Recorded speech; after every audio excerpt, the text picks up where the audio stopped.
Today's guest built her way back financially after being $300,000 in debt, which included student loans and 2 mortgages.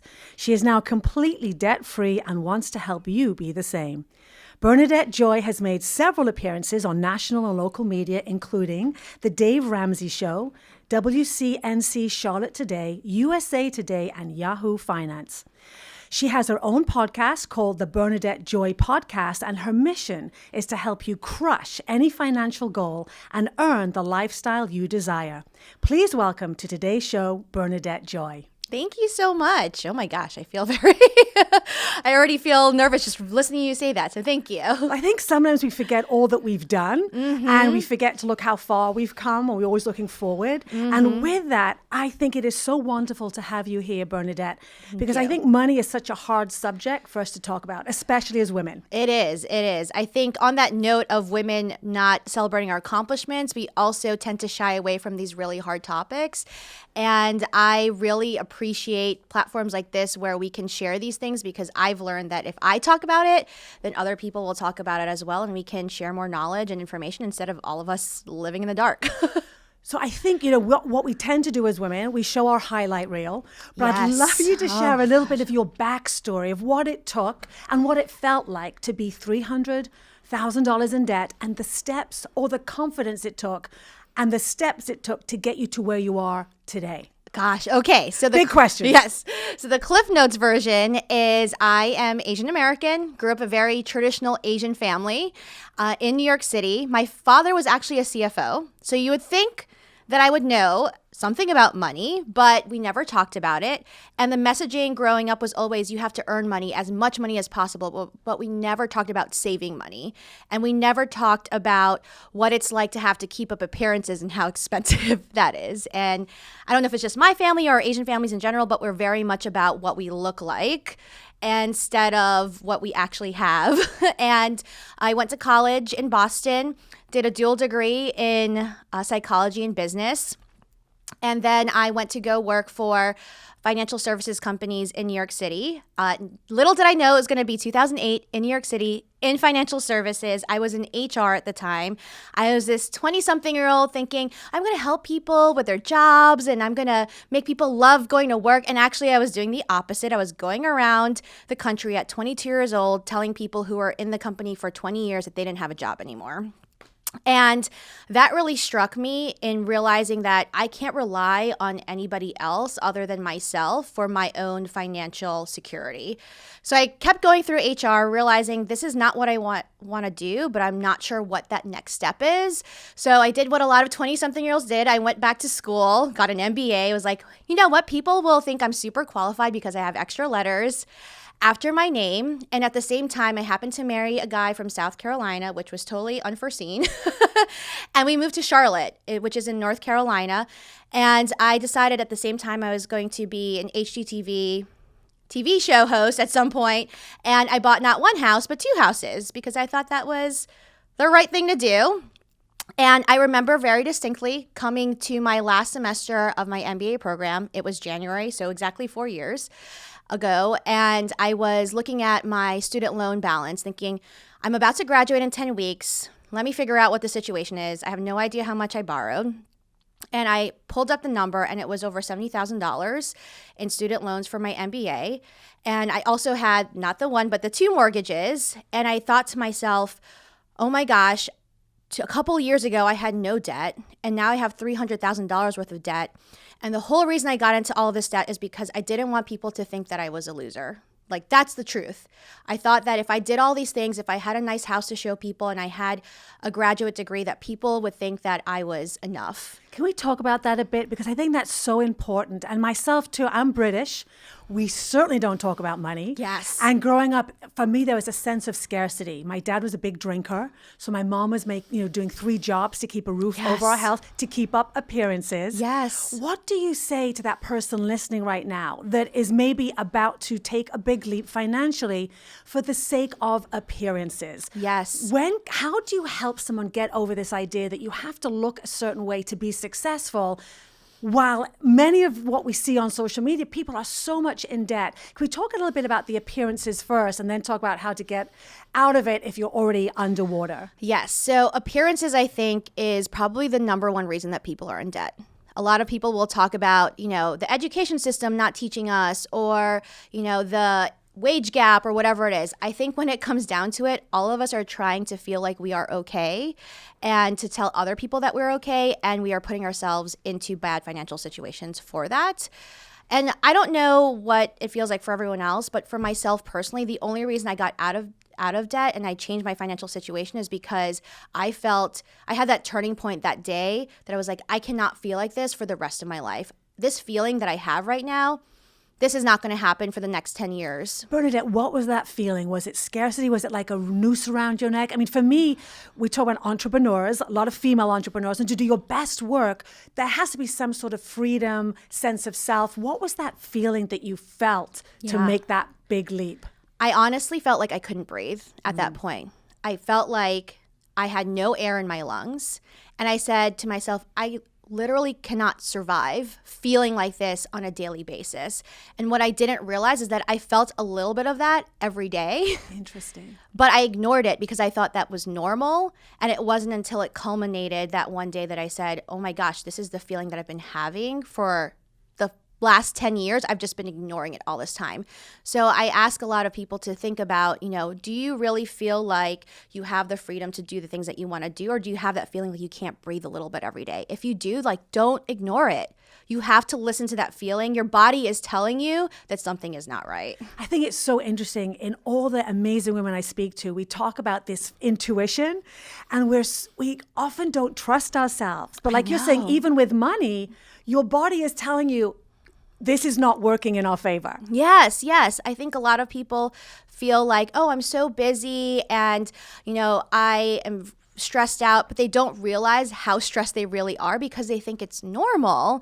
And once I started listening to that day when I said, oh my gosh, I feel like I cannot breathe, that was a wake-up call. Like, breathing is a basic necessity in life. If you can't feel like you can do the basic necessities, you really have to think hard of what is causing that and eliminate that. So you're in a family like me that doesn't talk about money. Nope. So how on earth did you know what to do, or where did you go to learn the steps that you're now teaching others to do the same? So I didn't know anything, and that was the first step that I took, and that's what I tell people about. If you're really focused on getting your finances under control, learn everything that you can. And one of the big excuses that I hear, at least from my generation of millennials, is that, oh, nobody taught us about it in school. But nowadays, with things like podcasts, like this conversation right now, with YouTube, with books, it's so easy to learn all that information. And that's what I did. I went online and researched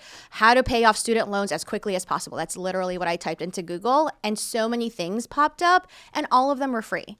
So I would suggest for people, if that is your main barrier, that you think you don't know enough, or that you think that there is not the knowledge that is available, that's a myth. I mean, I know you bring up millennials. I think it's for all generations. Yes. Especially female. I'm not going to tell you what my generation is, but, we didn't talk about money. And so I just think it's so refreshing to have a young voice like yours stepping up. I talk a lot about growth mindset, the power of our thoughts and beliefs.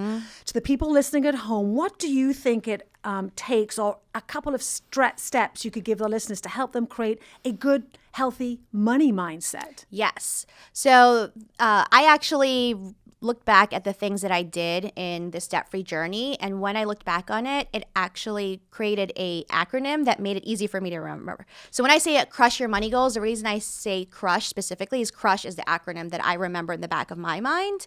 And quite simply, it stands for cultivating a new money mindset. So taking the time to teach yourself about money, read and reverse engineering your life goals.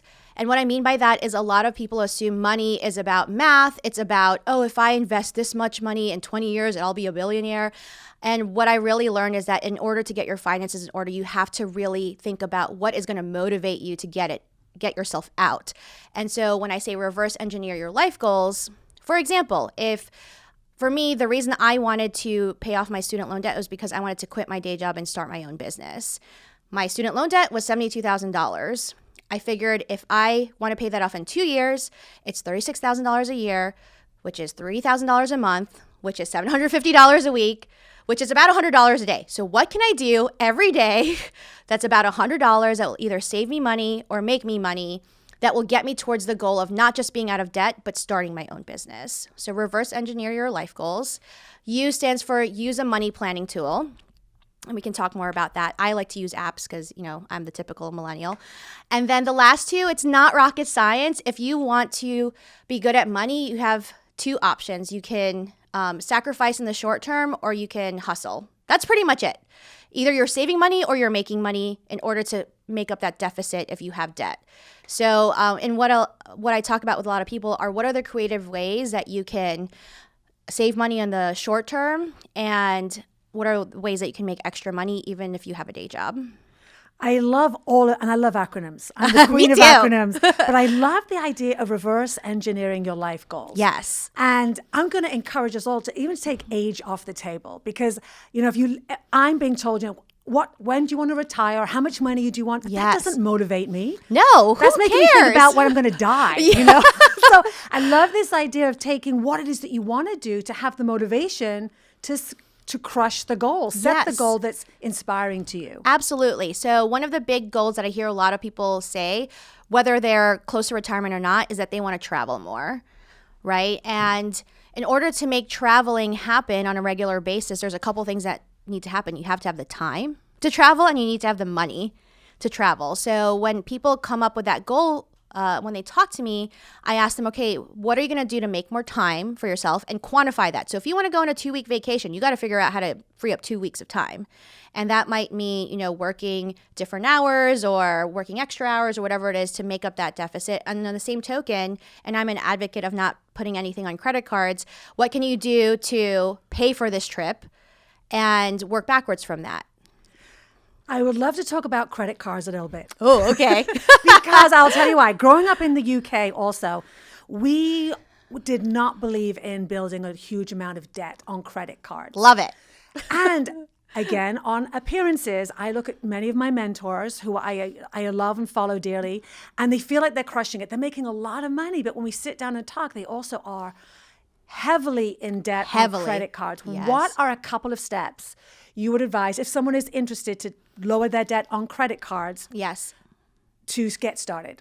And the why. Yes. Why this is so important. So I was a huge advocate of credit cards before. I used to work for a bank, very famous bank that did credit cards. And I was never the type of person that actually had a ton of credit card debt, because I always at least tried to pay off the balance. And so it was all about the points. And that's the biggest pushback that I get about credit cards is like, well, if you don't have credit cards, you're not getting points.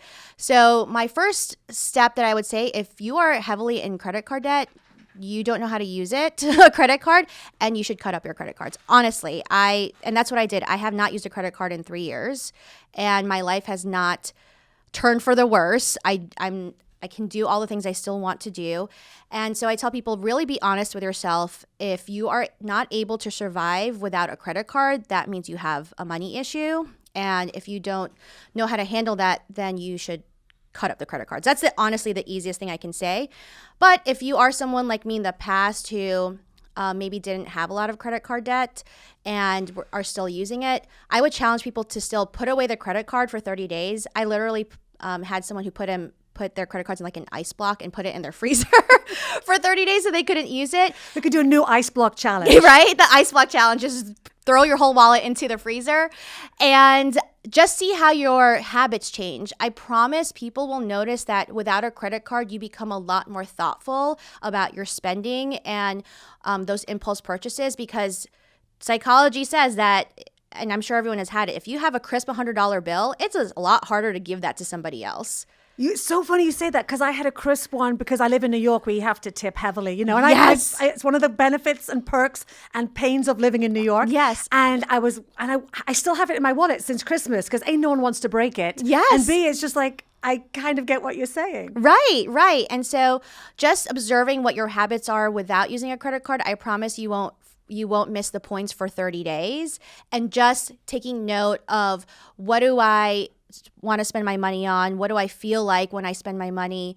And then the other habit I would say that is easy to do is that, again, if you're in heavy credit card debt and you love to do online shopping and stuff, is to remove the automatic credit cards like on your Amazon and stuff.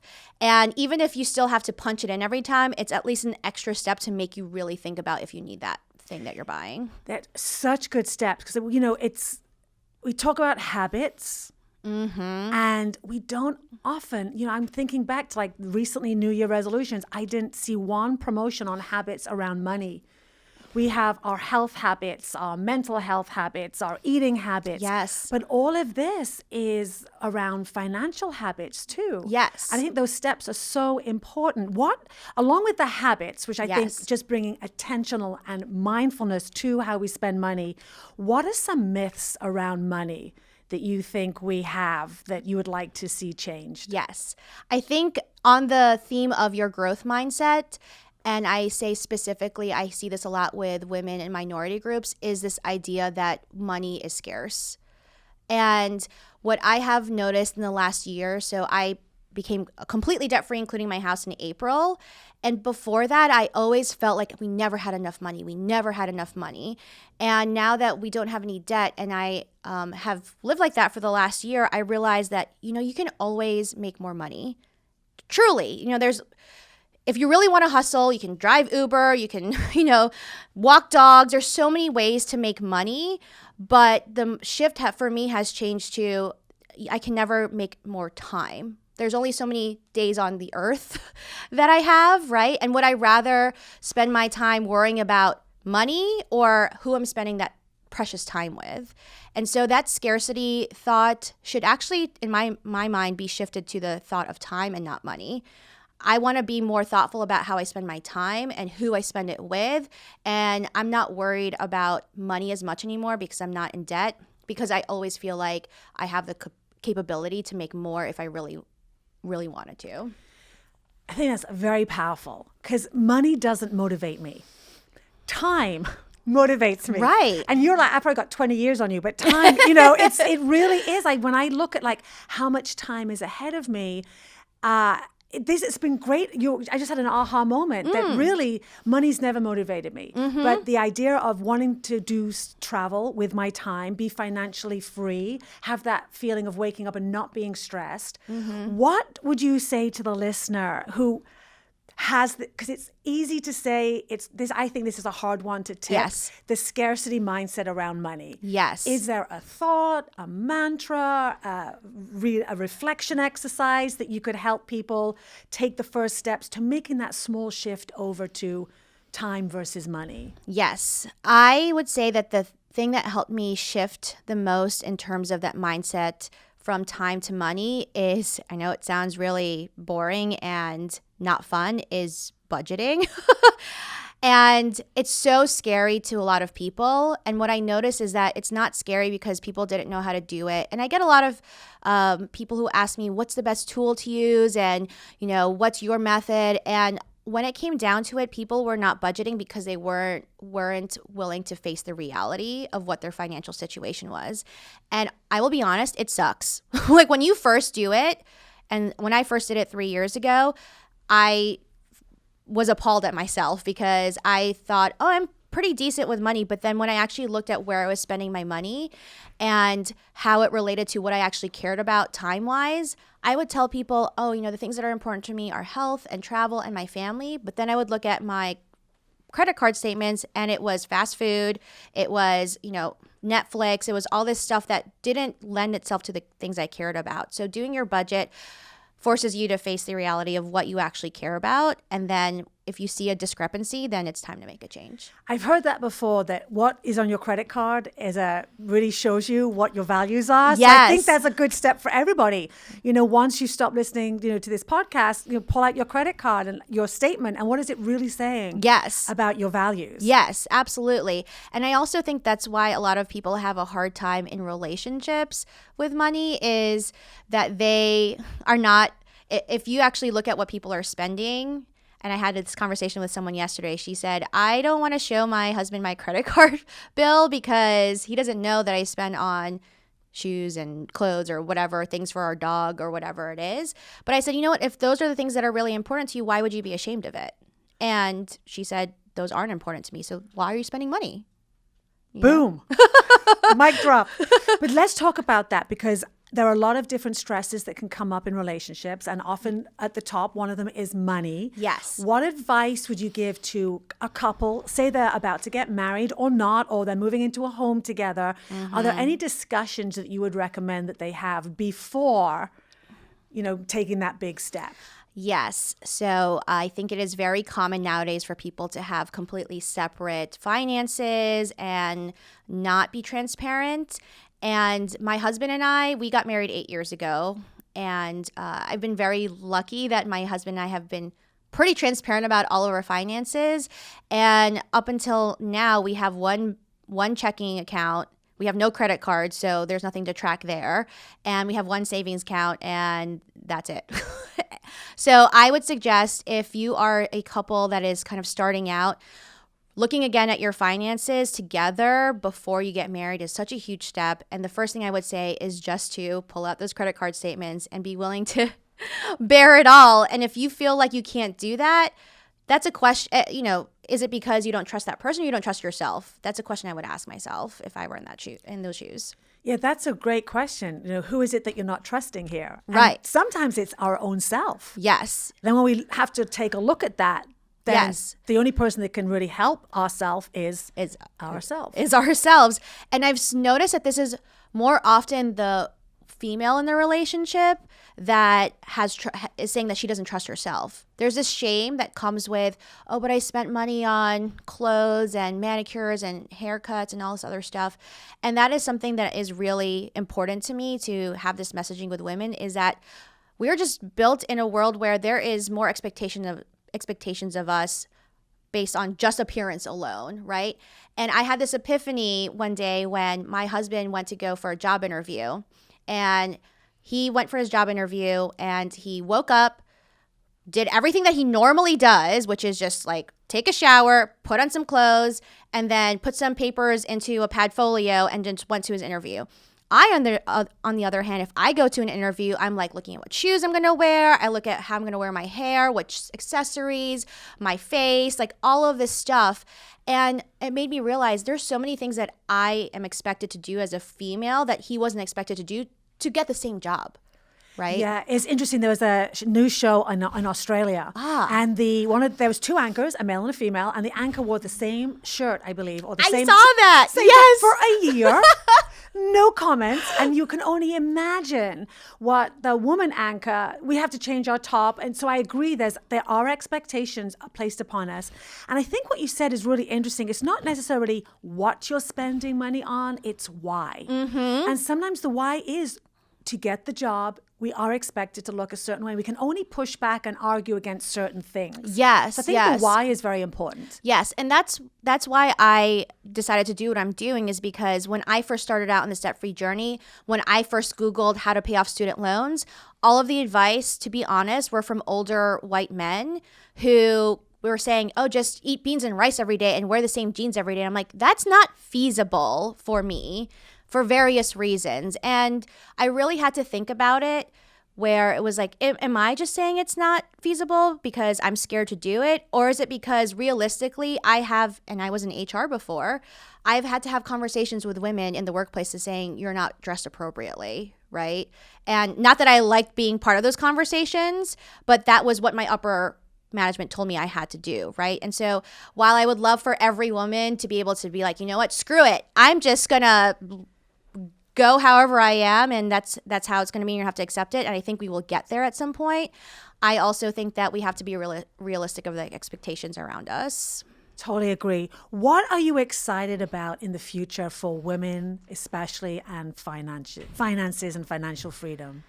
I had this thought yesterday at this conference that we're doing, and I've noticed that I've gone to a lot of women's events, and this is not just about money, but I've noticed that when I go to women's events that are specifically tailored towards women versus business events that are for anybody, there is always a piece in the women's event, and actually the majority of the theme is usually around mindset. And I had this question to the person sitting next to me. I said, do you ever think that we're going to be in our lifetime be able to go to one of these things and we're just going to assume that everyone believes that we can do it? And she was like, I don't know. And I would love to be able to, and I don't know if it'll be in my lifetime, right? But be able to move the needle forward and helping women believe that we can actually do the things that we say that we want to do. But I do believe that a big piece of that is money, and that's a piece that's holding us back. So if that's a little way that I can help push this whole agenda forward, then I'm going to try my best to do that. I love that. Well, if you're at the helm, I have only visions for amazing things down the road, whatever our age. Bernadette, before we go, what is one step, if you had to give the listener one piece of advice to start becoming a little closer to crushing their debt, what would that be? I would say listen to podcasts. And that's not just because I'm here. That's because that's how I started, was that if you are a type of person who doesn't have a lot of time on their hands right now and you want an easy way to learn about money, there are so many great podcasts that you can listen to and teach yourself. And this podcast is about living your yes life now. And I think this whole tie-in to money and time is really important. Yes, absolutely. I think there is going to be a shift. I believe that in my lifetime that we will see women hopefully value time more than money. And I think if we all did that, what would this world look like? I think it'd be amazing, right? Pretty amazing. I know there's such great information. We're just getting started, and you do so much great work around helping people with their money mindset. Can you share the best place for the listeners to stay in touch with you after this show? Sure. I'm really excited. I'm launching a project this year where I am recruiting 100 women to pay off $10,000 of debt each, to eliminate $1 million of debt in 2020. So if you are one of those women who are interested in doing that, you can find it at crushyourmoneygoals.com. I love that. I'll definitely have the link to that and all of Bernadette Joy's information in the show notes. Thank you so much for the gift of your time and helping us all crush our money goals and build a life of financial freedom and happiness. Thank you.